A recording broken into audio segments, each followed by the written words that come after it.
한국은 1년 뒤에 준다고? 하하! 불량품일 겁니다. 세계가 발칵 뒤집혔습니다. 평화의 시대가 끝나가는 지금 전 세계 모든 나라들은 전투기를 구매하기 위해 어마어마한 예산을 편성했습니다.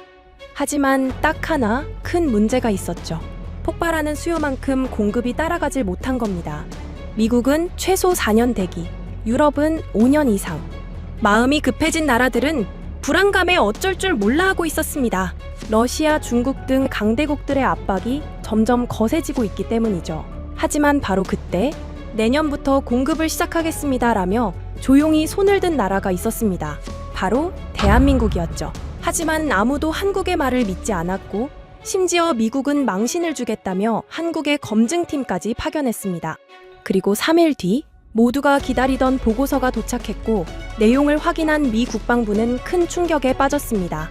한국의 생산 능력은 세계 최고 수준입니다. 도대체 무엇을 본 걸까요? 세계가 줄 서서 기다리는 대한민국의 전투기. 지금 시작합니다. 구독과 좋아요로 대한민국을 응원해주세요. 12대. 필리핀이 추가로 주문한 FA-50 수량입니다. 숫자 자체는 크지 않았어요. 문제는 납기였습니다. 한국이 내년부터 공급을 시작하겠다고 했거든요. 계약 후 1년. 이 업계에서는 있을 수 없는 일정이에요. 전투기는 3년, 길면 5년을 기다리는 게 상식입니다.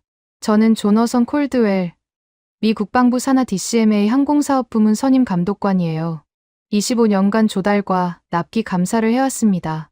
웬만한 과장은 다 봐왔죠.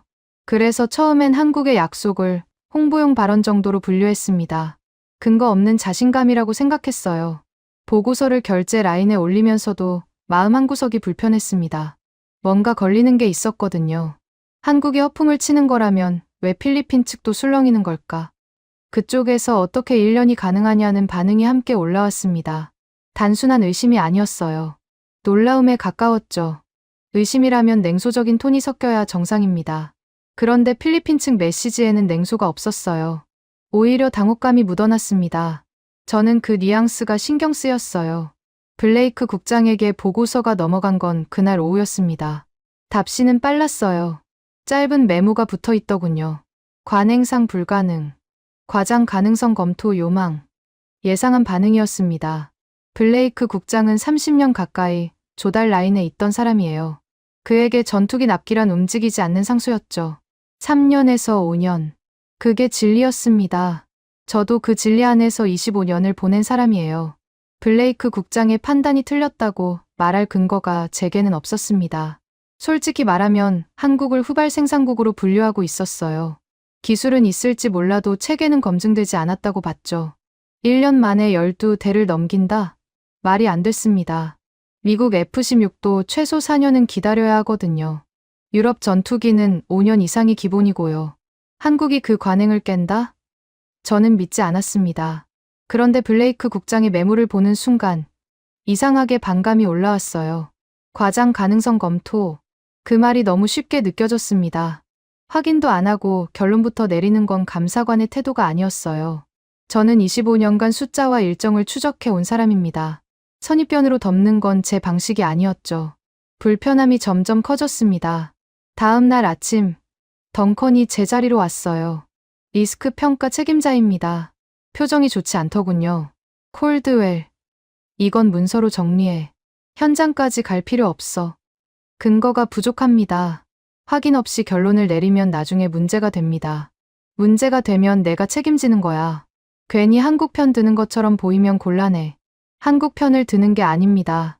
확인을 하자는 겁니다. 확인해서 뭐가 달라지는데? 어차피 관행대로 밀릴 거잖아. 덩컨의 말투에는 경고가 섞여 있었습니다. 책임. 그 단어가 머릿속에 박혔어요. 저는 대답하지 않았습니다. 하지만 속으로는 이미 결정을 내리고 있었죠. 문서만으로 덮으면 더 큰 리스크가 된다고요. 덩컨은 제 침묵을 동의로 받아들인 것 같았어요. 고개를 끄덕이더니 자리를 떴습니다. 저는 그 뒷모습을 보면서 오히려 확신이 생겼어요. 이건 그냥 넘길 사안이 아니었습니다. 필리핀 측 반응이 다시 올라온 건 그날 오후였어요. 조달 실무 담당자 로베르토 산토스의 메시지였습니다. 한국 측 일정에 대해 내부적으로 혼란이 있다.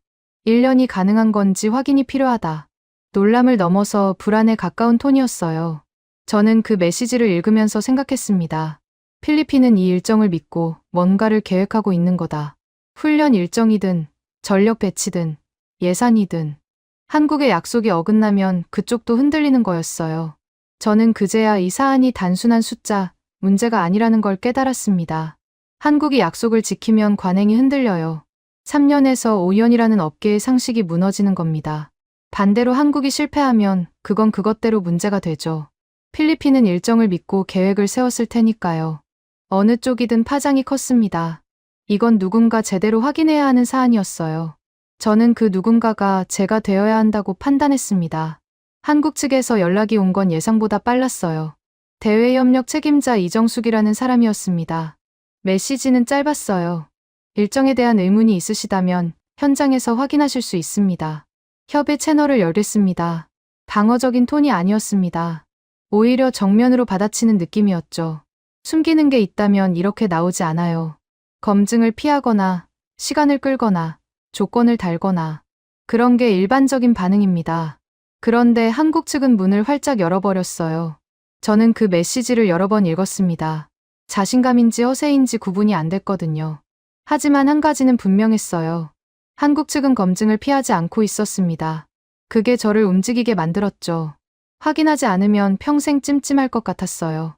블레이크 국장에게 다시 보고를 올렸습니다. 현장 검증 필요성에 대한 의견서였어요. 답시는 차가웠습니다. 콜드웰, 굳이 그렇게까지 할 필요가 있나? 관행을 벗어난 약속은 대부분 깨지게 돼 있어. 그래서 확인이 필요합니다. 깨지는 건지, 지켜지는 건지. 확인해봤자 결과는 뻔하지 않나? 뻔하다면 확인해도 손해볼 건 없습니다.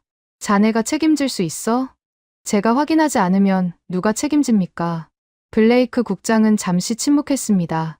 저는 그 침묵 속에서 제 위치를 다시 확인했어요. 25년간 납기를 감시해 온 사람. 숫자 앞에서 선입견을 버려야 하는 사람. 그게 저였습니다. 블레이크 국장이 뭐라고 하든 제 판단은 바뀌지 않았어요. 저녁이 되어서야 내부 검토안을 작성하기 시작했습니다. 현장 검증의 필요성, 확인해야 할 항목들, 예상되는 일정. 손이 빠르게 움직였어요. 머릿속에서는 여전히 의심이 맴돌았습니다. 한국이 정말 가능한 걸까? 1년 만에 12대를 넘긴다는 게 말이 되는 걸까? 하지만 의심만으로는 결론을 낼 수 없었어요. 저는 감사관입니다. 확인하고 기록하는 게 제 일이죠. 관행대로 덮을지, 기록으로 남길지.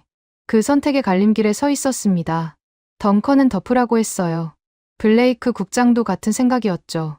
하지만 저는 달랐습니다. 25년간 쌓아온 원칙이 있었거든요. 확인 없이 판단하지 않는다. 그게 제 방식이었습니다. 검토안의 마지막 문장을 쓰는 순간 이정숙의 메시지가 다시 떠올랐어요. 현장에서 확인하실 수 있습니다. 그 말이 도전처럼 느껴졌습니다. 한국이 자신 있다면 저도 직접 봐야 했어요. 홍보인지 실제 체계인지 그건 현장에서만 가릴 수 있는 문제였거든요. 저는 기록을 선택하기로 했습니다. 한국 땅을 밟는 순간 긴장이 밀려왔습니다. 공항에서 차로 2시간 거리에 생산 현장이 있었어요. 이정숙이 마중을 나와 있었습니다. 인사를 나누는 동안에도 저는 주변을 살폈어요. 뭔가 허점이 보이지 않을까 하는 마음이었죠. 25년간 몸에 밴 습관이었습니다. 차 안에서 이정숙이 일정을 설명했어요. 생산계획 책임자 김기철, 품질검수 책임자 박성우, 현장 반장 최병수를 순서대로 만나게 될 거라고요. 저는 고개만 끄덕였습니다. 이름보다 중요한 건 현장이었거든요. 말로는 뭐든 만들어낼 수 있어요. 하지만 현장은 거짓말을 못합니다. 생산시설에 도착하자마자 저는 첫 번째 요구를 했습니다. 출고 캘린더를 보여주십시오. 김기철이 잠시 멈칫했어요. 예상하지 못한 질문이었던 모양입니다. 하지만 금방 고개를 끄덕이더니 태블릿을 꺼냈어요. 여기 있습니다. 지난 2년간의 출고, 기록과 향후 1년간의 예정 일정입니다. 예정 일정은 의미 없습니다. 실제로 지켜진 기록만 보겠습니다. 지켜진 기록이 여기 있습니다. 폴란드 12대. 계약 후 1년 만에 전량 인도. 날짜별로 확인하실 수 있습니다. 저는 화면을 꼼꼼히 살폈어요. 날짜가 빼곡하게 적혀 있었습니다. 출고일, 인수일, 검수 완료일. 전부 기록되어 있었어요. 조작이라면 상당히 정교한 조작이었습니다. 하지만 저는 아직 믿지 않았어요. 기록은 만들어낼 수 있거든요. 중요한 건 그 기록을 뒷받침하는 시스템이었습니다. 김기철이 생산 라인 쪽으로 안내했어요. 걸으면서 설명을 이어갔습니다. 저희는 동시 양산 체계를 갖추고 있습니다. 폴란드 36대, 말레이시아 18대, 필리핀 12대. 세 국가 물량이 동시에 돌아가도 라인이 겹치지 않도록 공정을 분리해 놨습니다. 분리했다는 게 무슨 뜻입니까? 라인이 3개라는 겁니까? 물리적으로 3개는 아닙니다. 하지만 작업 구역과 인력 배치가 나뉘어 있어서 병목이 생기지 않습니다. 저는 고개를 갸웃거렸어요. 말은 그럴듯했습니다. 하지만 동시에 세 국가 물량을 굴린다는 게 현실적으로 가능한 건지 의문이었어요. 미국에서도 그런 체계를 갖춘 곳은 드뭅니다. 한국이 그걸 해냈다고? 믿기 어려웠습니다. 생산 라인에 들어서자 소음이 귀를 때렸어요. 기계 돌아가는 소리, 용접 불꽃, 사람들의 움직임. 활기가 넘쳤습니다. 저는 주변을 둘러보며 구조를 파악하려 했어요. 김기철의 말대로 작업 구역이 나뉘어 있는 것 같았습니다. 하지만 눈으로 보는 것만으로는 확신할 수 없었죠. 품질 검수 책임자 박성우가 다가왔습니다. 인사를 나눈 뒤 그가 먼저 입을 열었어요. 속도에 대해 의문을 갖고 계신 거죠? 당연합니다. 1년 만에 12대를 넘긴다는 건 상식 밖의 일정이니까요. 상식 밖이라고 생각하시는 이유가 뭡니까? 전투기 납기는 3년에서 5년이 기본입니다. 그게 업계의 현실이에요. 박성우가 고개를 끄덕였어요. 부정하지 않았습니다. 맞습니다. 대부분의 생산시설은 그 정도 걸립니다. 하지만 저희가 빠른 건 기준을 낮춰서가 아닙니다. 기준을 유지하면서 공정을 효율화한 겁니다. 기준을 유지한다는 걸 어떻게 증명합니까? 검수 기록을 보여드리겠습니다. 폴란드에 넘긴 12대 전부 검수 항목 하나도 빠짐없이 통과했습니다. 단축한 건 대기 시간이지 검수 시간이 아닙니다. 저는 그 말을 곱씹었어요. 대기 시간을 단축했다. 그게 사실이라면 납기가 빨라질 수 있는 건 맞았습니다. 하지만 대기 시간을 줄이려면 부품 조달, 인력 배치, 공정 흐름이 전부 맞아떨어져야 해요. 어느 하나라도 어긋나면 병목이 생기고 결국 일정이 밀립니다. 그걸 완벽하게 통제하고 있다는 건가요? 현장 반장 최병수를 만난 건 라인 중앙 구역에서였습니다. 27년 경력이라고 들었어요. 손이 크고 거칠었습니다. 현장에서 잔뼈가 굵은 사람 특유의 분위기가 있었죠. 그가 먼저 말을 꺼냈어요. 뭘 보고 싶으신 겁니까? 솔직히 말씀드리겠습니다. 내년 공급 시작이 가능한지 확인하러 왔습니다. 가능합니다. 그걸 어떻게 증명합니까? 증명은 제가 하는 게 아닙니다. 현장이 합니다. 최병수가 손짓으로 주변을 가리켰어요. 작업자들이 각자의 위치에서 움직이고 있었습니다. 혼란스러워 보이지 않았어요. 오히려 정돈된 느낌이었죠. 저 사람들이 얼마나 오래 일했는지 아십니까? 대부분 10년 이상입니다. 공정을 몸으로 아는 사람들이에요. 매뉴얼 보고 일하는 게 아닙니다. 경험이 있다고 납기가 빨라지는 건 아닙니다. 경험이 있으면 실수가 줄어듭니다. 실수가 줄면 재작업이 없어요. 재작업이 없으면 일정이 밀리지 않습니다. 그게 납기입니다. 저는 반박할 말을 찾지 못했어요. 논리적으로 틀린 말이 아니었거든요. 하지만 그게 실제로 작동하는지는 다른 문제였습니다. 저는 여전히 의심을 거두지 않았어요. 최병수가 한 걸음 다가왔습니다. 목소리가 낮아졌어요. 한 가지 말씀드릴 게 있습니다. 물량이 겹치면 유혹이 생깁니다. 기준을 조금만 낮추면 더 빨리 뽑을 수 있거든요. 하지만 저희는 그러지 않습니다. 왜요? 한 번 기준을 낮추면 다시는 못 올립니다. 그리고 기준이 무너지면 신뢰도 무너져요. 납기를 지키는 건 속도가 아니라 신뢰입니다. 그 말이 머릿속에 박혔습니다. 납기를 지키는 건 속도가 아니라 신뢰.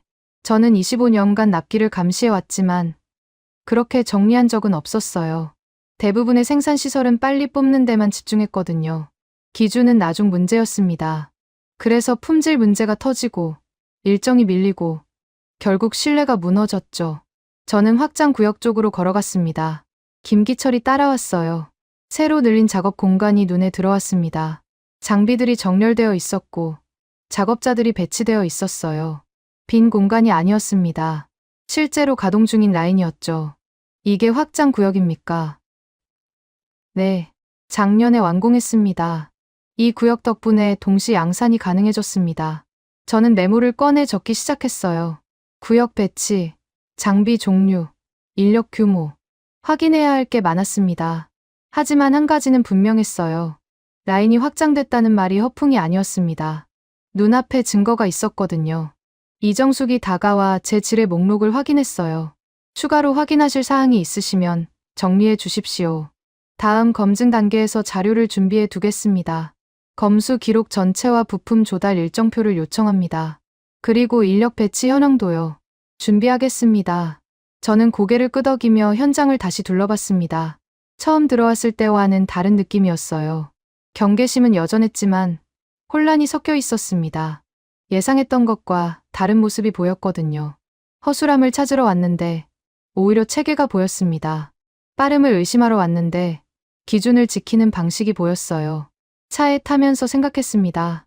이 사안을 단순히 속도, 경쟁으로 봐서는 안 되겠다고요. 한국이 빠른 게 아니라 한국이 약속을 지키는 방식이 다른 거였어요. 그 방식이 실제로 작동하는지 확인하는 게 제 일이었습니다. 아직 결론을 내리기엔 일렀어요. 하지만 방향은 잡혔습니다. 더 깊이 들어가야 했어요. 회의실에 들어서자마자 분위기가 심상치 않았습니다. 블레이크 국장이 테이블 상석에 앉아 있었고 덩컨이 그 옆에 붙어 있었어요. 저를 기다리고 있었다는 게 한눈에 보였습니다.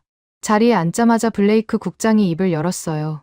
콜드웰, 현장 검증 의견서 봤어. 솔직히 이해가 안 돼. 어떤 부분이 이해가 안 되십니까? 전투기 납기가 얼마나 걸리는지 자네가 모를 리 없잖아. 3년에서 5년. 그게 이 업계의 상식이야. 블레이크 국장의 목소리에는 확신이 담겨 있었습니다. 저도 그 상식 안에서 25년을 보낸 사람이에요. 틀린 말은 아니었죠. 하지만 상식이라는 단어가 너무 단단하게 느껴졌습니다. 의문을 품을 여지조차 주지 않는 것 같았거든요. 상식은 알고 있습니다. 하지만 한국이 내년 공급을 약속한 건 사실이고 필리핀도 그 일정을 전제로 움직이고 있습니다. 그러니까 문제라는 거야. 불가능한 약속을 믿고 계획을 세우면 어떻게 되겠어? 그래서 확인이 필요한 겁니다. 불가능한지 아닌지. 블레이크 국장이 한숨을 쉬었어요. 답답하다는 표정이었습니다. 저도 답답하긴 마찬가지였어요. 확인해보자는 게 왜 이렇게 어려운 일인지 이해가 안 됐거든요. 덩컨이 끼어들었습니다. 목소리가 낮았어요. 콜드웰, 현실적으로 생각해. 미국 F-16이 얼마나 기다리는지 알잖아. 최소 4년이야. 유럽 전투기는 기본 5년 이상이고 한국이 1년 만에 넘긴다. 말이 안 되는 거야. 말이 안 되니까 확인하자는 겁니다. 확인해서 뭐가 달라져? 어차피 결과는 뻔해. 뻔하다면 확인해도 손해볼 건 없습니다.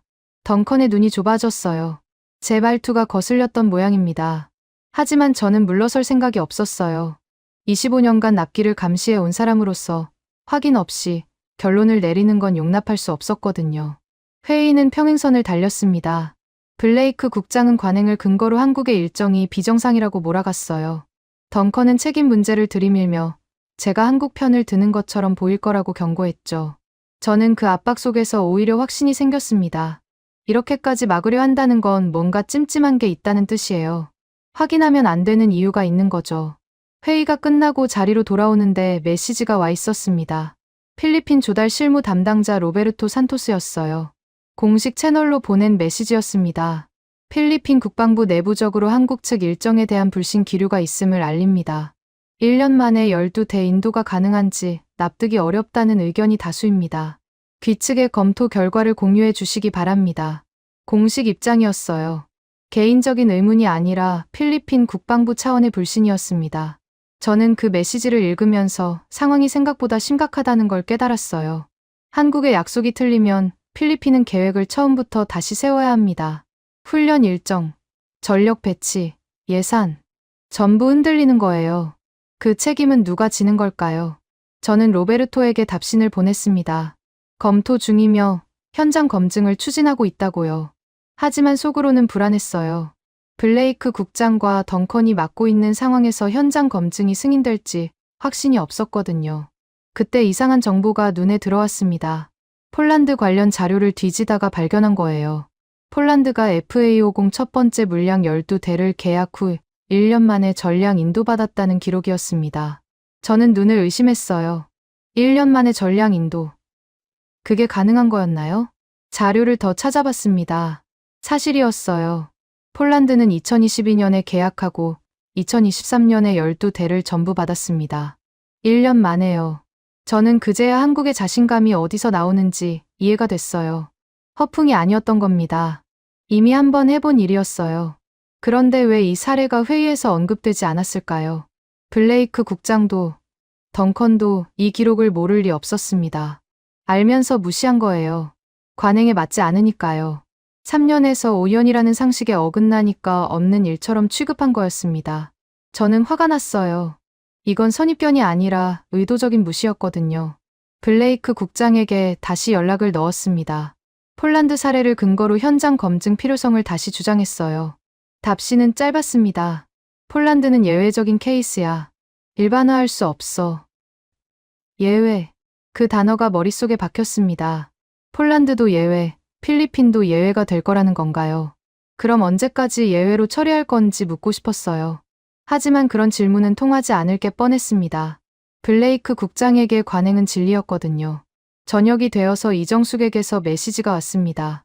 현장 검증 동선 협의를 시작하겠다는 내용이었어요. 검증 일정과 방문 구역에 대해 조율할 준비가 되어 있습니다. 필요한 자료 목록을 보내주시면 사전에 준비하겠습니다. 한국 측은 막지 않았습니다. 오히려 적극적으로 문을 열고 있었어요. 저는 그 태도에서 자신감을 읽었습니다. 숨길 게 없다는 뜻이었죠. 블레이크 국장과 덩컨의 태도와는 정반대였어요. 막으려는 쪽과 열려는 쪽. 어느 쪽이 진실에 가까울지는 뻔했습니다. 저는 현장 방문 승인 절차를 진행하기로 했어요. 블레이크 국장이 반대하더라도 규정상 막을 수는 없었거든요. 감사관의 현장 검증 권한은 보장되어 있습니다. 다만 시간이 걸릴 뿐이었죠. 서류를 준비하고 승인을 기다리고 일정을 잡는데 며칠 필요했어요. 승인 서류를 작성하면서 손이 떨렸습니다. 초조함이었어요. 블레이크 국장이 어떻게든 방해할 거라는 예감이 들었거든요. 덩컨도 가만히 있지 않을 게 뻔했고요. 하지만 저는 물러설 수 없었습니다.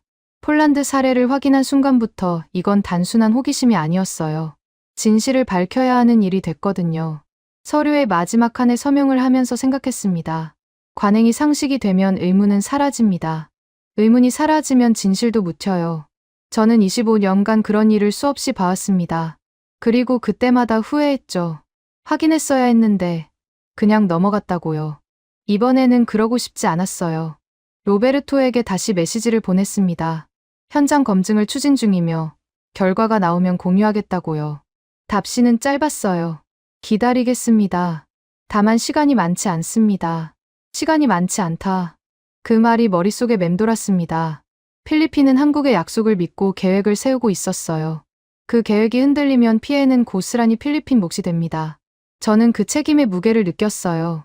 확인하지 않으면 안 되는 이유가 하나 더 생긴 거였죠. 창밖이 어두워지고 있었습니다. 승인 서류는 내일 아침에 제출할 예정이었어요. 블레이크 국장이 뭐라고 하든, 덩컨이 어떻게 막으려 하든, 저는 한국에 가기로 결심했습니다. 현장에서 직접 보기 전에는 아무것도 믿지 않기로 했어요. 관행도, 상식도, 그리고 한국의 약속도요. 제 눈으로 확인하는 게 유일한 답이었습니다. 숙소로 돌아온 뒤에도 최병수의 말이 머릿속을 떠나지 않았습니다. 납기를 지키는 건 속도가 아니라 신뢰. 저는 25년간 수많은 생산시설을 봐왔어요. 대부분은 빨리 뽑는 데 집착했습니다. 기준은 협상 대상이었죠. 납기가 밀리면 기준을 낮추고 품질 문제가 터지면 변명을 늘어놓고 그게 업계의 현실이었어요. 그런데 한국은 달랐습니다. 적어도 오늘 본 것만으로는요. 노트북을 열고 보고서 초안을 다시 읽었습니다. 워싱턴에서 작성해 온 거였어요. 제목은 한국 FA50 납기 검증 보고서였습니다. 첫 문장이 눈에 들어왔어요. 한국 측의 내년 공급 약속은 관행에 비추어 실현 가능성이 낮다. 저는 그 문장을 한참 쳐다봤습니다. 어제까지만 해도 당연하게 느껴졌던 결론이었어요. 하지만 오늘 현장을 본 뒤에는 그 문장이 이상하게 느껴졌습니다. 보고서의 목적이 뭘까요? 의심을 확인하는 건지, 의심을 키우는 건지. 저는 스스로에게 물었습니다. 블레이크 국장이 원하는 건 후자였어요. 한국의 약속이 과장이라는 결론을 내려서 관행이 옳았다고 증명하는 거죠. 덩컨도 마찬가지였습니다. 책임을 피하려면 부정적인 결론이 편했거든요. 하지만 그게 제가 해야 할 일인가요? 저는 감사관이에요. 확인하고 기록하는 게 임무입니다. 선입견을 강화하는 게 아니라요. 보고서 첫 문장을 지웠습니다. 새로운 문장을 썼어요. 한국 측의 생산 체계가 내년 공급 일정을 뒷받침할 수 있는지 현장 검증을 통해 확인한다. 의심에서 확인으로 방향이 바뀌었습니다. 저는 그제야 숨이 좀 트이는 것 같았어요. 다음 날 아침 다시 현장을 찾았습니다. 최병수가 라인 입구에서 기다리고 있었어요. 어제와 같은 자리였습니다. 그가 먼저 말을 꺼냈어요. 어젯밤에 뭘 생각하셨습니까? 솔직히 말씀드리겠습니다. 제가 잘못된 질문을 하고 있었던 것 같습니다. 잘못된 질문이라니요. 왜 이렇게 빠르냐고만 물었습니다. 그게 핵심이 아니었어요. 최병수가 고개를 끄덕였습니다. 표정이 조금 풀리는 것 같았어요. 그럼 이제 뭘 물으시겠습니까? 어떻게 기준을 지키면서 일정을 맞추는지. 그게 알고 싶습니다. 최병수가 라인 안쪽으로 걸어갔습니다. 저는 따라갔어요. 작업자들이 각자의 위치에서 움직이고 있었습니다. 어제 본 것과 같은 풍경이었지만 오늘은 다르게 보였어요.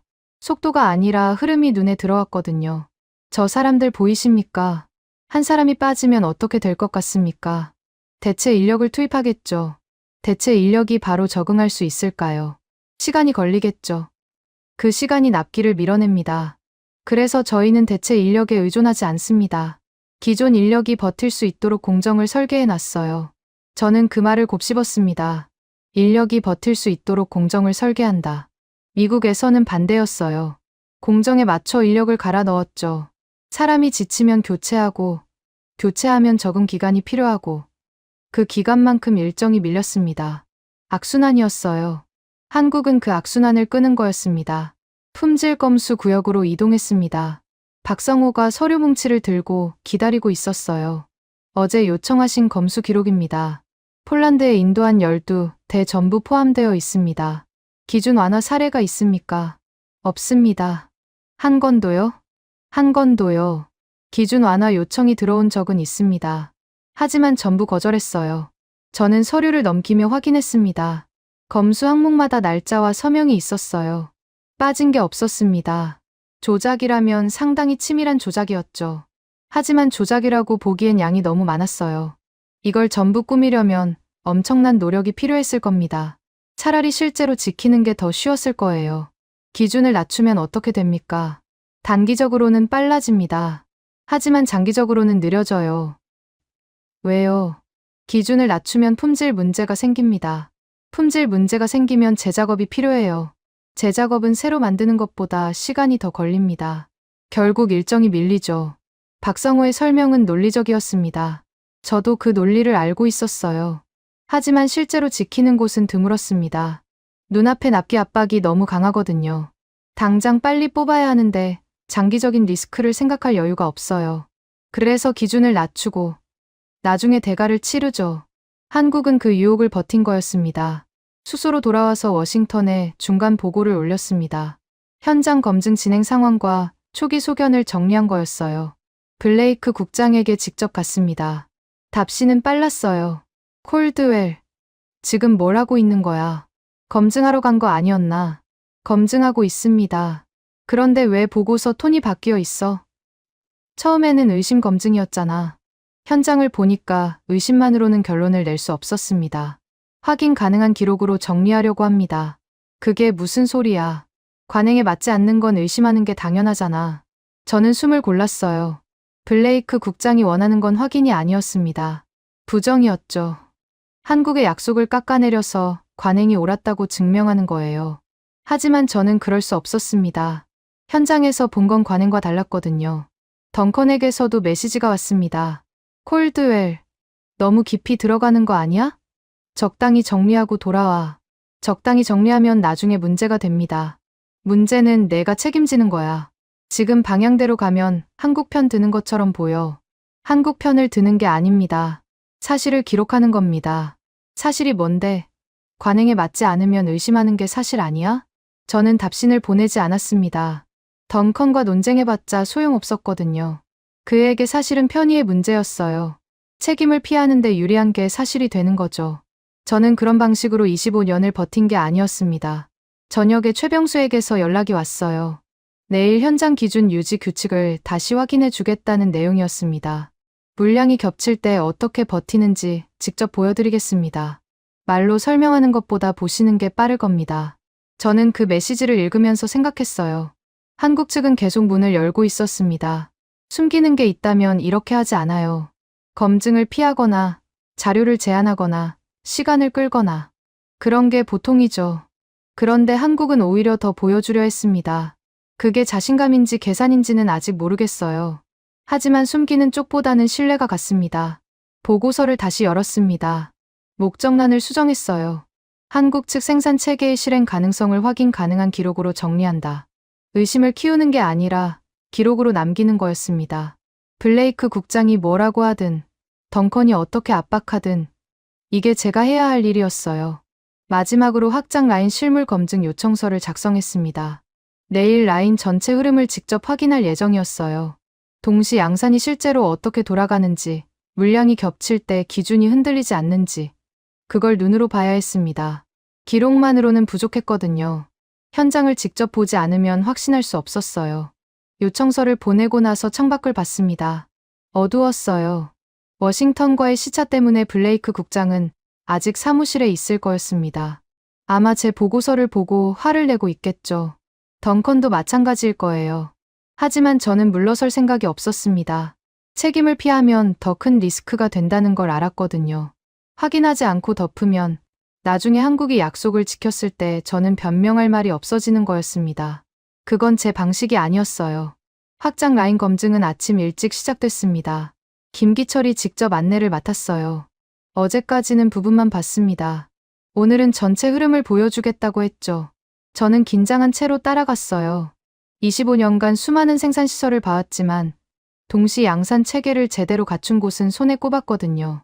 한국이 정말 그걸 해냈는지 직접 확인해야 했습니다. 라인 입구에서 김기철이 멈춰 섰어요. 손으로 전체 구역을 가리켰습니다. 여기서부터 끝까지가 확장 구역입니다. 작년에 완공했고 지금은 풀가동 중입니다. 풀가동이라면 세 국가 물량이 전부 돌아가고 있다는 겁니까? 네. 폴란드 36대, 말레이시아 18대, 필리핀 12대, 총 66대가 동시에 공정을 타고 있습니다. 저는 숫자를 머릿속으로 계산했어요. 66대. 미국의 주요 생산시설도 이 정도 물량을 동시에 굴리는 건 쉽지 않았습니다. 라인이 겹치면 병목이 생기고, 병목이 생기면 일정이 밀리거든요. 한국이 그걸 어떻게 해결했는지가 핵심이었어요. 김기철이 걸으면서 설명을 이어갔습니다. 저희는 공정을 3단계로 나눴습니다. 조립, 도장, 최종 검수. 각 단계마다 작업 구역이 분리되어 있고 국가별로 라인이 겹치지 않도록 스케줄을 짰습니다. 스케줄만으로 해결이 됩니까? 부품 조달이나 인력 배치는요. 부품은 선행 발주로 재고를 확보해 둡니다. 인력은 교차 배치를 하지 않아요. 폴란드 라인 담당자는 폴란드만, 말레이시아 담당자는 말레이시아만 맡습니다. 그러면 인력이 더 필요하지 않습니까? 더 필요합니다. 하지만 그게 효율적이에요. 교차 배치하면 실수가 늘어나고 실수가 늘면 재작업이 생기고 재작업은 일정을 잡아먹습니다. 차라리 인력을 더 쓰는 게 전체적으로는 빠릅니다. 저는 고개를 끄덕였어요. 논리는 이해가 됐습니다. 하지만 실제로 그렇게 운영하는 곳은 드물었어요. 인건비 때문이죠. 대부분의 생산시설은 인력을 최소화하려고 합니다.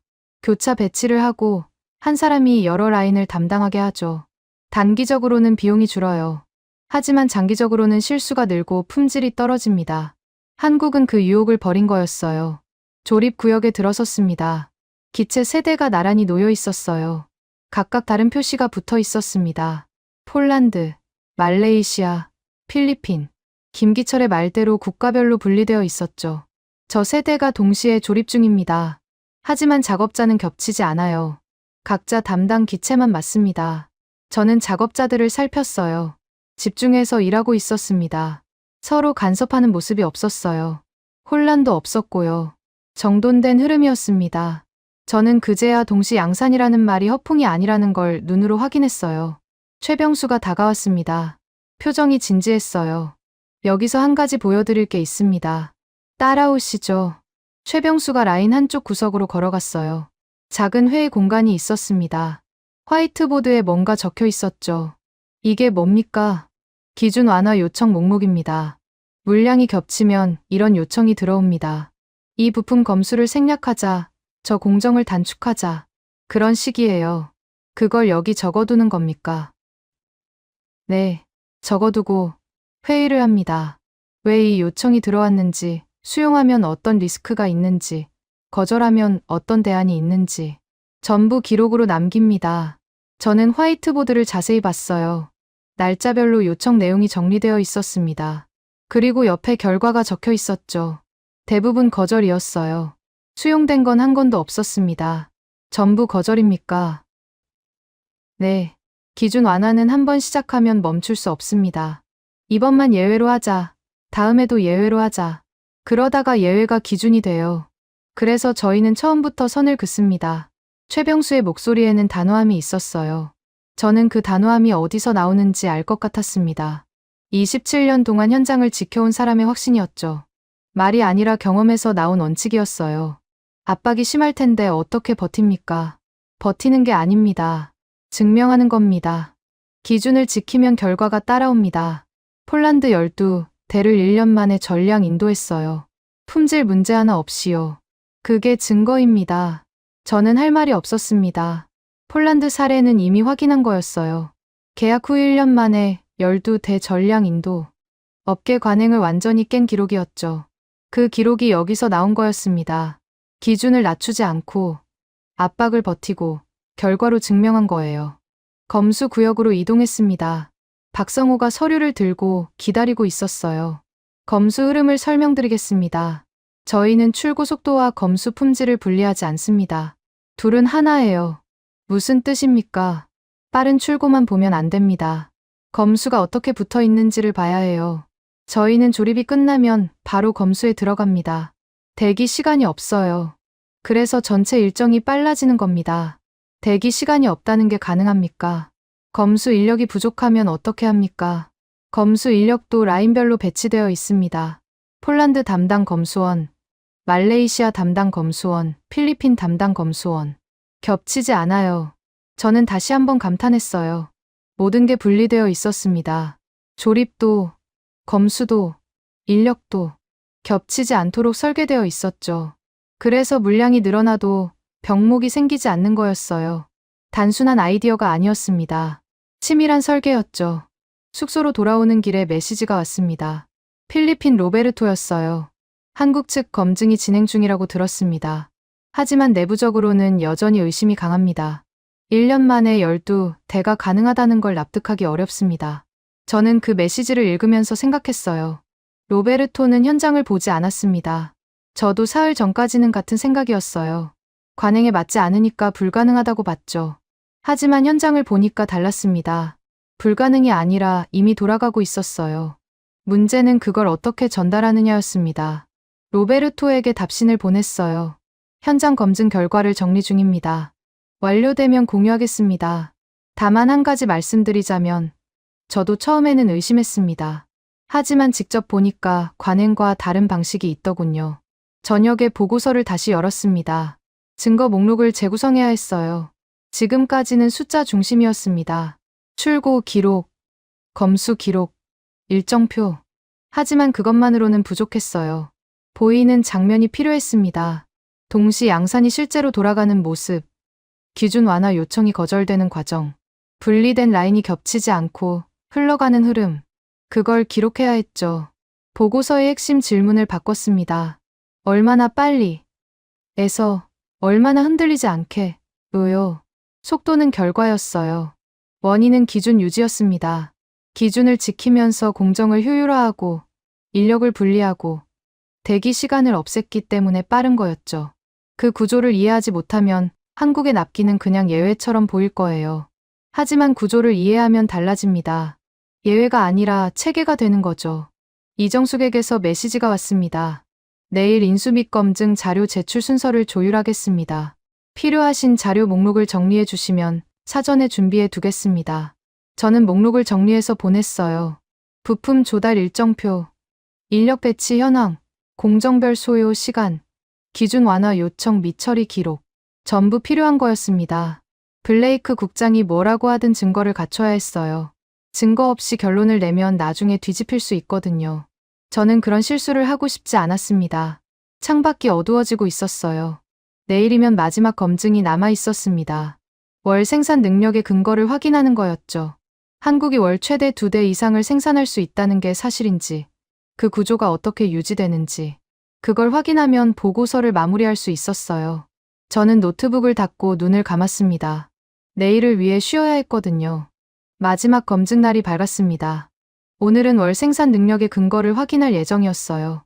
한국이 FA50을 한 달에 최대 2대 이상 생산할 수 있다고 했거든요. 그게 사실인지, 그 구조가 어떻게 유지되는지, 그걸 확인하면 보고서를 마무리할 수 있었습니다. 아침에 김기철을 만났어요. 회의실에서 자료를 펼쳐놓고 기다리고 있었습니다. 표정이 담담했어요. 자신 있는 사람 특유의 여유가 있었죠. 월 최대 2대 이상이라고 하셨는데 그 근거를 설명해 주시겠습니까? 네, 일정 운용표를 보여드리겠습니다. 김기철이 태블릿을 넘겼어요. 화면에 복잡한 표가 떴습니다. 날짜별로 공정 진행 상황이 정리되어 있었어요. 색깔로 구분되어 있었죠. 폴란드는 파란색, 말레이시아는 녹색, 필리핀은 주황색이었습니다. 이게 지난 6개월간의 실제 일정입니다. 보시면 아시겠지만 한 달에 평균 2대 이상 출고됐습니다. 최대 3대가 나간 달도 있어요. 3대요? 네, 물론 매달 3대를 뽑는 건 아닙니다. 하지만 라인이 안정되면 2대는 꾸준히 나갑니다.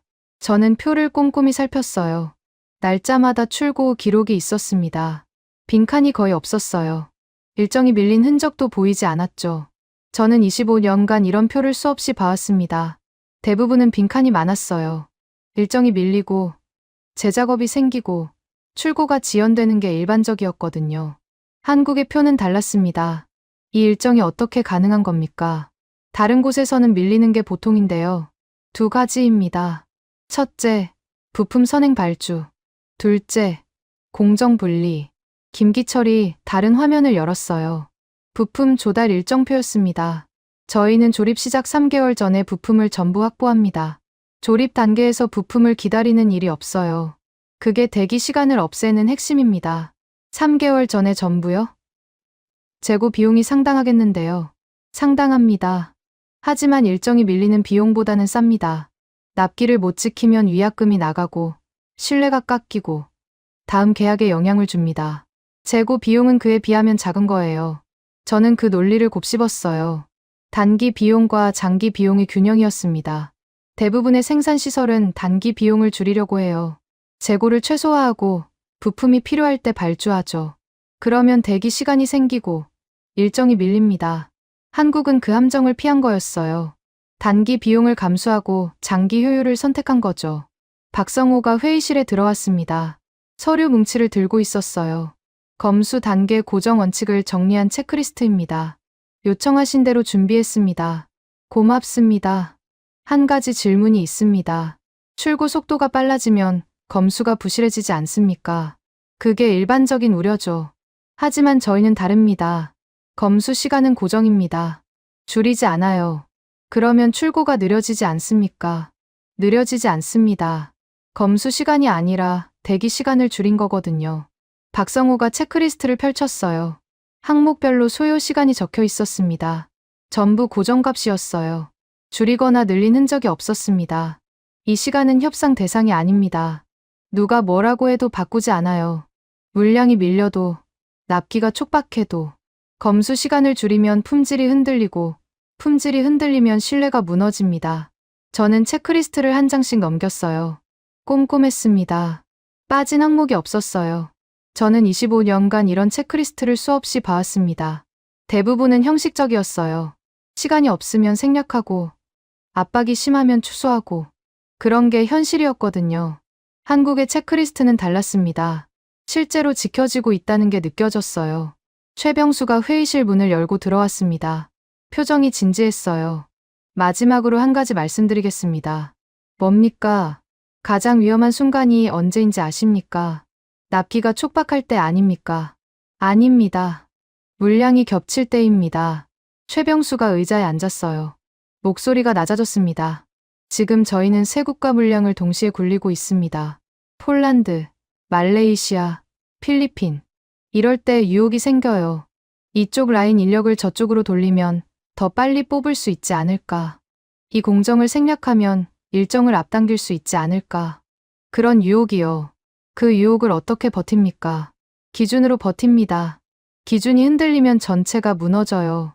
한 군데서 타협하면 다른 데서도 타협하게 됩니다. 그러다 보면 결국 품질이 깨지고 일정이 밀리고 신뢰가 사라지죠. 저희는 그걸 27년 동안 봐왔습니다.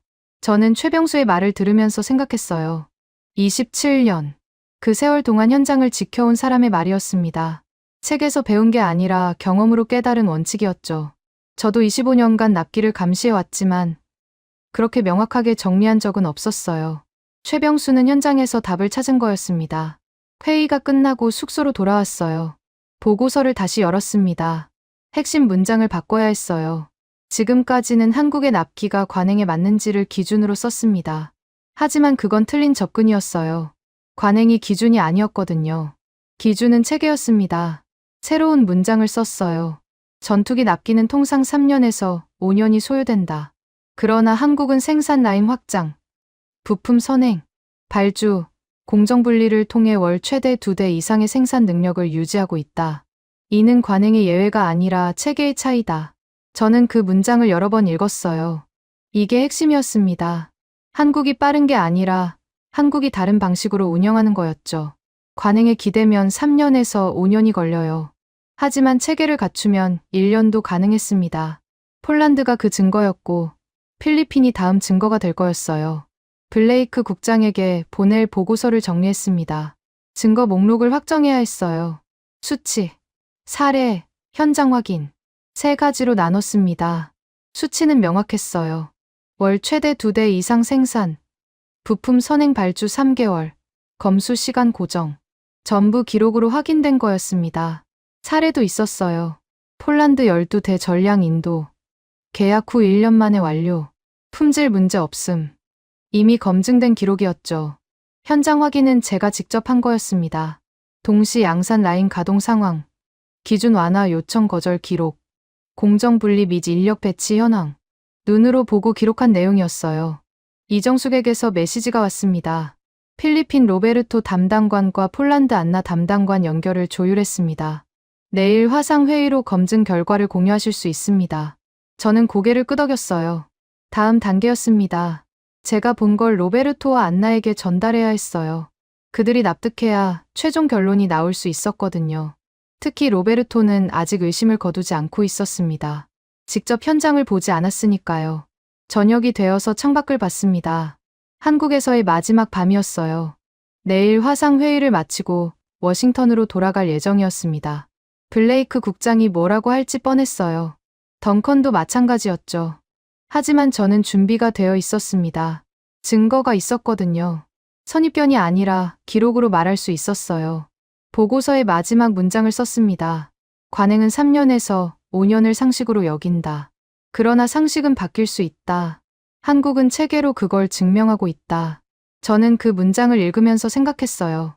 25년간 관행 안에서 일해왔습니다. 관행이 옳다고 믿었죠. 하지만 한국을 보면서 깨달았어요. 관행은 편한 거지, 옳은 게 아니었습니다. 체계가 있으면 관행도 깨질 수 있었어요. 노트북을 닫고 눈을 감았습니다. 내일이 마지막 관문이었어요. 로베르토와 안나를 설득하고 블레이크 국장 앞에 보고서를 올리고 공식 기록으로 남기는 거였죠. 쉽지 않을 거라는 걸 알았습니다. 하지만 물러설 생각은 없었어요. 증거가 있으니까요. 증거 앞에서는 관행도, 선입견도, 체면도 버텨낼 수 없었습니다. 워싱턴으로 돌아온 다음 날, 본국 회의가 잡혔습니다. 블레이크 국장이 직접 소집한 거였어요. 화상으로 필리핀 로베르토와 폴란드 안나도 참석했습니다. 저는 회의실에 들어서면서 긴장이 밀려왔어요. 오늘이 마지막 관문이었거든요. 증거를 제시하고, 결론을 확정하고, 공식 기록으로 남기는 거였습니다. 회의실 분위기는 무거웠어요. 블레이크 국장이 상석에 앉아 있었고, 덩컨이 그 옆에 붙어 있었습니다. 화면에는 로베르토와 안나의 얼굴이 떠 있었죠. 저는 자리에 앉아서 보고서를 꺼냈어요. 손이 살짝 떨렸습니다. 하지만 준비는 되어 있었어요. 콜드웰, 현장 검증 결과를 보고하게. 블레이크 국장의 목소리는 차가웠어요. 저는 고개를 끄덕이고 보고서를 열었습니다. 한국 FA50 납기 검증 결과입니다. 결론부터 말씀드리겠습니다. 한국 측의 내년 공급 시작 일정은 실현 가능합니다. 회의실이 조용해졌어요. 블레이크 국장의 눈이 좁아지는 게 보였습니다. 덩컨은 고개를 저었죠. 예상한 반응이었어요. 근거가 뭔가? 3가지입니다. 첫째, 생산 능력. 한국은 FA50을 월 최대 2대 이상 생산할 수 있는 체계를 갖추고 있습니다. 둘째, 선행 사례. 폴란드가 계약 후 1년 만에 12대를 전량 인도받았습니다. 품질 문제 없이요. 셋째, 현장 확인. 동시 양산 라인이 실제로 가동 중이며 기준 완화 없이 일정을 유지하고 있습니다. 블레이크 국장이 손을 들었어요. 말을 끊으려는 거였습니다. 잠깐. 관행상 전투기 납기는 3년에서 5년이야. 한국이 예외라고 해서 그게 일반화될 수는 없어. 관행은 알고 있습니다. 하지만 관행과 다른 체계가 존재한다는 게 이번 검증의 결론입니다. 체계. 그게 뭔데? 부품 선행 발주, 공정 분리, 인력 고정 배치입니다. 이 3가지가 대기 시간을 없애고 일정을 앞당깁니다. 속도가 빠른 게 아니라 낭비가 없는 겁니다. 블레이크 국장의 표정이 굳어졌어요. 제 설명이 마음에 들지 않는 게 분명했습니다. 하지만 반박할 논리가 없었죠. 저는 숫자와 기록으로 말하고 있었거든요. 화면에서 로베르토가 입을 열었습니다. 잠시 발언해도 되겠습니까? 필리핀 측 입장을 말씀드리겠습니다. 그러게, 솔직히 말씀드리면 저희도 처음에는 의심했습니다. 1년 만에 12대가 가능하다는 게 납득이 안 됐거든요. 전투기 납기는 3년 이상이 상식이니까요. 로베르토의 목소리에는 신중함이 묻어났어요. 저는 긴장하며 다음 말을 기다렸습니다. 하지만 콜드웰 감독관의 중간 보고를 받으면서 생각이 바뀌었습니다. 특히 폴란드 사례가 결정적이었어요. 이미 한 번 해낸 일이라면 다시 할 수 있는 거 아닙니까? 블레이크 국장이 끼어들었어요. 폴란드는 예외적인 케이스야. 일반화하기 어려워. 그때 안나가 말을 꺼냈습니다. 폴란드 인수 담당자였어요. 목소리가 차분했습니다. 예외라고 하셨는데 저희 경험을 말씀드려도 될까요? 그러게, 저희는 2022년에 계약하고 2023년에 12대를 전부 받았습니다. 1년 만에요.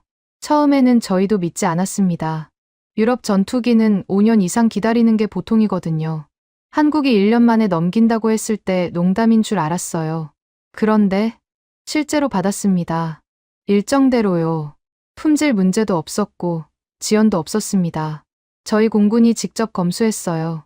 하자가 하나도 없더군요. 회의실이 다시 조용해졌어요. 안나의 증언은 무게가 있었습니다. 직접 경험한 사람의 말이었거든요. 블레이크 국장도 쉽게 반박할 수 없었죠. 덩컨이 끼어들었습니다. 목소리가 날카로웠어요. 잠깐. 이 보고서대로 결론을 내리면 책임 문제가 생길 수 있어. 한국 측 주장을 그대로 받아들이는 것처럼 보이잖아. 한국 측 주장이 아닙니다. 제가 직접 확인한 내용입니다. 확인했다고 해서 보증이 되는 건 아니잖아. 나중에 문제가 생기면 어떻게 할 건데? 문제가 생기면 그때 대응하면 됩니다. 지금 중요한 건 사실을 기록하는 겁니다. 덩컨의 얼굴이 붉어졌어요. 제 말투가 거슬렸던 모양입니다. 하지만 저는 물러설 생각이 없었어요. 증거가 있었거든요. 증거 앞에서 책임 회피 논리는 통하지 않았습니다. 블레이크 국장이 한숨을 쉬었어요. 오래 생각하는 것 같았습니다. 저는 그 침묵 속에서 결과를 기다렸어요. 콜드웰, 보고서 문구를 일부 수정해야겠어. 어떤 부분입니까? 한국의 체계가 관행을 깬다는 표현은 좀 과하지 않나. 관행과 다른 방식이 있다 정도로 바꾸는 게 어때? 저는 잠시 생각했어요. 블레이크 국장이 체면을 지키려는 거였습니다. 완전히 인정하기는 싫지만 증거를 무시할 수도 없는 상황이었죠. 타협점을 찾으려는 거였어요. 수정하겠습니다. 다만 핵심 결론은 유지해야 합니다. 한국의 내년 공급 시작 일정이 실현 가능하다는 점은 빠지면 안 됩니다. 그건 남겨도 돼. 다만 표현을 좀 부드럽게 해. 저는 고개를 끄덕였어요. 핵심만 지키면 됐습니다. 표현은 조정할 수 있었어요. 로베르토가 다시 말을 꺼냈습니다. 저도 한 가지 정리하고 싶습니다. 이번 검증을 통해 판단 기준을 바꾸기로 했습니다. 어떻게? 관행으로 판단하지 않겠습니다. 일정표와 체계로 판단하겠습니다. 한국이 내년 공급을 약속했고, 그걸 뒷받침하는 구조가 있다면 저희는 그 약속을 믿겠습니다. 저는 그 말을 들으면서 안도감이 밀려왔어요. 로베르토가 변한 거였습니다. 처음에는 의심 일색이었는데 지금은 신뢰로 돌아섰죠. 증거의 힘이었습니다. 회의가 마무리 단계로 접어들었어요. 블레이크 국장이 최종 문구를 확인했습니다. 그러면 이렇게 정리하지. 전투기 납기는 통상 3년에서 5년이 소요된다. 그러나 한국은 생산 라인 확장과 동시 양산 체계를 통해 납기 속도를 안정적으로 유지하고 있으며 내년 공급 시작 일정의 실행 가능성을 뒷받침하는 구조를 갖추고 있다. 이해 없습니다. 저는 고개를 끄덕였어요. 핵심이 살아있었습니다. 블레이크 국장이 표현을 다듬었지만 결론은 바뀌지 않았죠. 한국의 약속이 허풍이 아니라 체계라는 게 공식 기록에 남는 거였어요. 회의가 끝난 뒤 자리에 앉아서 생각했습니다. 처음에는 한국을 의심했어요. 관행에 맞지 않으니까 불가능하다고 봤죠. 블레이크 국장도 덩컨도 같은 생각이었습니다. 하지만 현장을 보면서 달라졌어요. 무시가 당혹으로 바뀌고 당혹이 인정으로 바뀌었습니다. 그 과정이 쉽지 않았어요. 선입견을 버리는 건 언제나 어려운 일이거든요. 로베르토에게서 메시지가 왔습니다. 오늘 회의 결과를 내부에 공유했습니다. 앞으로는 일정표와 체계를 기준으로 판단하겠다는 방침을 정했습니다. 감사합니다. 저는 그 메시지를 읽으면서 여운이 남았어요. 한국이 증명한 건 속도가 아니었습니다. 약속을 지키는 방식이었죠. 그리고 그 방식은 결국 사람과 절차가 만든 거였어요. 최병수가 27년간 기준을 지킨 결과였고, 김기철이 공정을 설계한 결과였고, 박성호가 검수를 고수한 결과였습니다. 기술이 아니라 사람이 납기를 만든 거였어요. 워싱턴 사무실로 돌아온 지 일주일이 지났습니다. 보고서 최종본을 마무리하면서 저는 처음부터 끝까지 다시 읽어봤어요. 25년간 수많은 보고서를 썼지만 이번처럼 많이 고친 건 처음이었습니다. 처음 초안과 최종본은 완전히 다른 문서였어요. 결론만 바뀐 게 아니라 관점이 바뀌었거든요. 처음에 저는 한국을 후발 생산국으로 분류했습니다. 기술은 있을지 몰라도 체계는 검증되지 않았다고 봤죠. 관행에 맞지 않으니까 의심부터 했어요. 3년에서 5년. 그게 전투기 납기의 상식이었거든요. 한국이 1년 만에 넘긴다고? 말도 안 된다고 생각했습니다. 그런데 왜 말이 안 된다고 생각했을까요? 저는 스스로에게 물었어요. 답은 간단했습니다. 관행이 그랬으니까요. 다른 곳에서 3년 이상 걸리니까 한국도 그래야 한다고 생각한 거였어요. 확인도 안 하고요. 그게 선입견이었습니다. 저는 25년간 그 선입견 안에서 일해왔던 거예요. 필리핀이 놀랐다는 반응이 올라왔을 때 저는 그걸 단순한 의심으로 봤습니다. 하지만 지금 생각하면 달랐어요. 그건 기준이 바뀌는 순간의 신호였습니다. 관행이 흔들리고 있다는 증거였죠. 필리핀도, 저도, 블레이크 국장도 그 신호를 무시하려 했어요. 익숙한 게 편하니까요. 새로운 기준을 받아들이는 건 불편한 일이거든요. 한국이 내세운 건 빠르다가 아니었습니다. 내년부터 공급을 시작한다는 약속이었어요. 속도가 아니라 약속이었죠. 그리고 그 약속은 체계로 받쳐져 있었습니다. 부품 선행 발주, 공정 분리, 인력 고정 배치. 그 세 가지가 대기 시간을 없애고 일정을 앞당겼어요. 말로 한 게 아니라 구조로 만든 거였습니다. 최병수가 떠올랐어요. 27년간 현장을 지킨 사람이었습니다. 화려한 말이 없었어요. 대신 기준이 있었죠. 기준 완화 요청이 들어와도 거절했고 물량이 겹쳐도 타협하지 않았습니다. 그게 결과로 이어진 거예요. 폴란드 12대 전량 인도, 품질 문제 없음. 최병수 같은 사람이 있었기 때문에 가능한 일이었습니다. 김기철도 마찬가지였어요. 동시 양산 체계를 설계한 사람이었죠. 세 국가 물량을 동시에 굴리면서도 라인이 겹치지 않도록 공정을 분리했습니다. 단순한 아이디어가 아니었어요. 치밀한 설계였죠. 그리고 그 설계는 문서로 남았습니다. 운용 원칙이 정리되어 있었어요. 누가 담당하든 같은 방식으로 굴릴 수 있도록요. 박성우는 검수 기준을 고수한 사람이었어요. 출고 속도가 빨라져도 검수 시간은 줄이지 않았습니다. 협상 대상이 아니라고 했죠. 물량이 밀려도 납기가 촉박해도 기준은 고정이었어요. 그게 품질을 지킨 거였습니다. 검수 기준 고정 항목이 체크리스트로 정리되어 있었어요. 빠진 게 하나도 없었습니다. 저는 보고서 최종본에 그 내용을 전부 담았어요. 숫자만 나열한 게 아니라 사람을 기록한 거였습니다. 기술이 납기를 만든 게 아니라 사람의 책임감이 납기를 만들었다고요. 최병수의 27년, 김기철의 설계, 박성호의 고집. 그게 한국의 체계였습니다. 로베르토에게서 메시지가 왔어요. 필리핀 내부의 검증 결과를 공유했다는 내용이었습니다. 판단 기준을 바꾸기로 했습니다. 앞으로는 관행이 아니라 일정표와 체계로 판단하겠습니다. 콜드웰 감독관의 보고서가 결정적이었습니다. 저는 그 메시지를 읽으면서 여운이 남았어요. 로베르토도 변한 거였습니다. 처음에는 의심 일색이었는데 지금은 신뢰로 돌아섰죠. 관행에서 체계로. 그 전환이 쉽지 않았을 거예요. 저도 그랬으니까요. 블레이크 국장은 어떻게 됐을까요? 완전히 바뀌지는 않았습니다. 여전히 관행을 믿고 있었어요. 하지만 적어도 한국을 예외로만 몰지는 못하게 됐죠. 공식 기록이 남았거든요. 회의 결과가 문서화됐고 그 문서는 지울 수 없었습니다. 관행은 강하지만 기록은 더 강했어요. 블레이크 국장도 그걸 알았을 겁니다. 덩컨은 끝까지 책임 회피 논리를 폈어요. 하지만 증거 앞에서는 힘을 쓰지 못했습니다. 제가 직접 확인한 내용이 기록으로 남았거든요.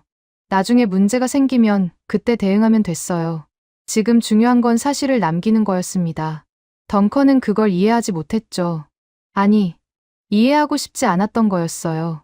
저녁이 되어서 사무실을 나섰습니다. 걸으면서 생각했어요. 이번 검증을 통해 뭘 배웠는지. 답은 명확했습니다. 관행은 편한 거지, 옳은 게 아니었어요. 3년에서 5년이라는 상식은 그냥 익숙한 거였죠. 체계가 있으면 1년도 가능했습니다. 한국이 그걸 증명했어요. 그리고 하나 더 배웠습니다. 납기를 만드는 건 기술이 아니라 사람이었어요. 최병수의 기준, 김기철의 설계, 박성호의 고집. 그 사람들이 없었으면 체계도 없었을 겁니다.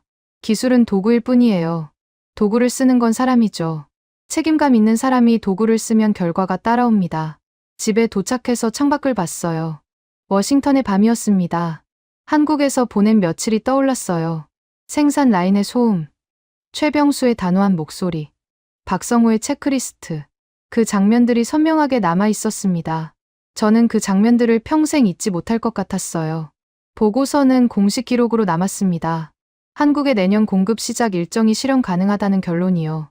관행과 다른 방식이 있다는 증거가요. 그 기록은 지워지지 않을 거예요. 블레이크 국장이 뭐라고 하든, 덩컨이 어떻게 생각하든, 기록은 남습니다.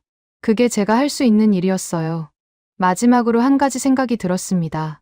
약속은 말로 하는 게 아니라 납기로 증명하는 거였어요. 한국은 말이 아니라 결과로 보여줬습니다. 그리고 그 결과는 사람의 책임감 위에서 만들어진 거였죠. 기술이 대단한 게 아니라 사람이 대단한 거였어요. 저는 그걸 이번에 배웠습니다. 오늘 이야기 어떠셨어요? 저는 솔직히 고백할 게 있습니다. 이 이야기를 준비하면서 몇 번이나 멈췄는지 몰라요.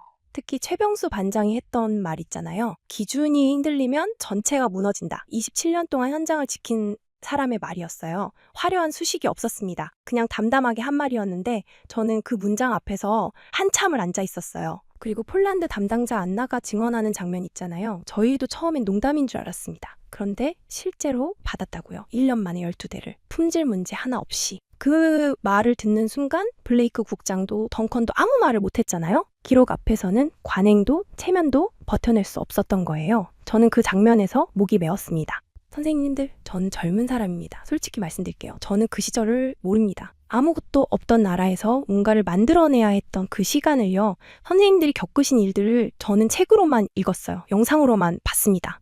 그래서 함부로 말할 자격이 없다는 걸 압니다. 그런데 한 가지는 확실히 알아요. 오늘 이야기에 나온 최병수 반장 같은 사람들이 어디서 왔는지요. 그 사람들은 하늘에서 뚝 떨어진 게 아니거든요. 누군가 가르쳤고 누군가 보여줬고 누군가 물려준 거예요.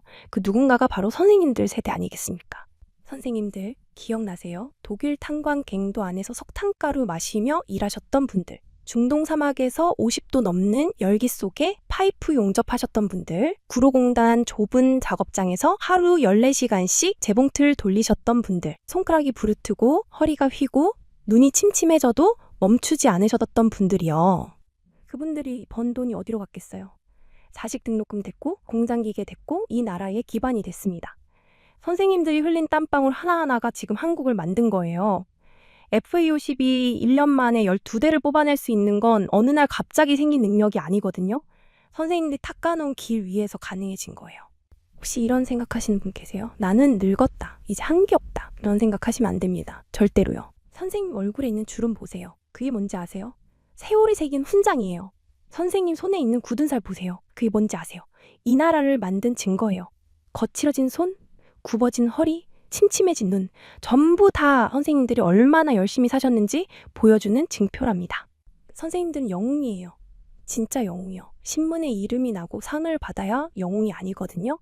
가족을 위해, 나라를 위해 묵묵히 제자리를 지킨 사람이 진짜 영웅입니다. 최병수 반장이 27년 동안 기준을 지켰던 것처럼 선생님들도 평생 동안 자기 자리를 지키셨잖아요. 그게 얼마나 대단한 일인지 아세요? 저는 믿습니다. 선생님들이 이 나라의 진짜 기둥이었다는 걸요. 지금도 그렇고 앞으로도 그럴 거라는 걸요. 선생님들 저 있잖아요. 앞으로도 계속 이 자리에 있을 거예요. 선생님들 말동무가 되고 싶어서요. 혼자 계실 때 틀어놓으시면 제가 앞에서 이야기해 드릴게요. 외로우실 때, 심심하실 때, 누군가 말 걸어줬으면 좋겠다 싶으실 때 저 찾아주세요. 저는 항상 여기 있을 거예요. 그리고 한 가지 부탁드릴게요. 건강 챙기세요. 지금 한겨울이잖아요. 밖에 나가실 때 목도리 꼭 하시고요. 장갑도 끼세요. 손 시리면 안 되거든요. 그 손이 얼마나 소중한 손인데요. 밥은 제때 드시고요. 아침 걸으시면 안 돼요. 따뜻한 콩물 드시면서 속 좀 데우세요. 병원 가실 때 있으시면 미루지 마시고요. 추우니까 나중에 가야지 그러시면 안 됩니다. 지금 가세요. 선생님들 건강이 제일 중요한 거예요.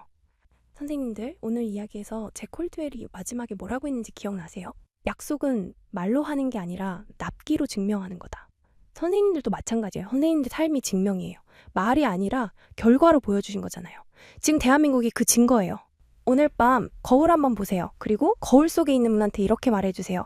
수고했다. 정말 잘 살았다. 그 말들을 자격이 있는 분이에요. 선생님들은. 아, 그리고요. 혹시 이 영상 괜찮으셨으면 좋아요 한번 눌러주시겠어요? 돈 드는 거 아니에요. 그냥 빨간 하트 모양 있잖아요. 그거 한번 누르시면 돼요. 구독도 해주시면 감사하고요. 로그인 복잡하시면 안 하셔도 돼요. 부담 가지실 필요 없어요. 댓글도 남겨주시면 좋겠어요. 독수리 타법이어도 괜찮아요. 오타 나도 괜찮고요. 잘 봤다 한마디만 써주셔도 저는 힘이 납니다. 선생님들 목소리 듣고 싶거든요. 선생님들 오늘도 들어주셔서 진심으로 감사드려요. 존경하고 감사하고 사랑합니다. 지금까지 여러분의 영원한 말동무 감동을 더하다였습니다. 세계를 놀라게 한 대한민국 다음 영상에서도 계속됩니다.